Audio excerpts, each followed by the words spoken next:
அஸ்ஸலாமு அலைக்கும் கைஸ், எல்லோரும் எப்படி இருக்கீங்க? இன்றைக்கி மட்டன் உருளைக்கிழங்கு குழம்பு எப்படி செய்யுதுன்னு பார்க்கலாமா? மிக்ஸி ஜாரில் மல்லி, மிளகு, சோம்பு, லவங்கம், பட்டை, ஏலக்காய் இது எல்லாத்தையும் போட்டு நைஸாக பவுடர் அரைச்சிக்கலாம் இந்த மாதிரி. அப்புறம் இன்னொரு மிக்ஸி ஜாரில் வெங்காயம் 2 வெங்காயம் போட்டிருக்கேன், 3 தக்காளி, இஞ்சி, பூண்டு கொஞ்சமாக போட்டிருக்கேன். அதையும் நைஸாக அரைச்சிக்கிட்டு நம்ம குக்கரில் ஒரு 4 ஸ்பூனோ 5 ஸ்பூனோ எண்ணெய் ஊற்றிக்கிட்டு ஒரு வெங்காயம் கட் பண்ணி சேர்த்துக்கிட்டேன். கண்ணாடி பதம் வர வரைக்கும் நான் வதக்கிக்கிட்டேன். இஞ்சி பூண்டு இல்லைன்னா நம்ம மிக்ஸி ஜார்லேயே வெங்காயம் தக்காளி அரைக்கும் போது போட்டு அரைச்சிக்கலாம்.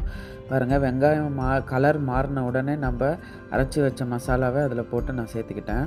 நல்லா வதக்கணும். பச்சை வாடை போனதுக்கப்புறமா நம்ம மிளகாத்தூள் நான் 1.5 ஸ்பூன் சேர்த்திருக்கேன். உங்களுக்கு காரம் எப்படி வேணுமோ அதுக்கு தகுந்த மாதிரி நீங்கள் சேர்த்திக்கோங்க.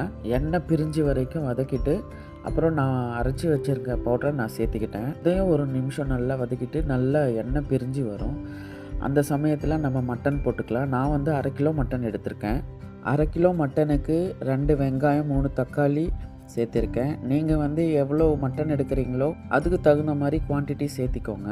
அப்புறம் நான் மட்டனை போட்டு அதையும் நல்லா வதக்கிக்கிட்டேன். இந்த வெங்காயம் தக்காளியோட நல்லா ராஸ்மெல் போயிடும். பாருங்கள், நல்லா கெட்டி ஆகிடுச்சு மசாலா. அதுக்கப்புறமா தான் நான் மட்டன் சேர்த்திருக்கேன்.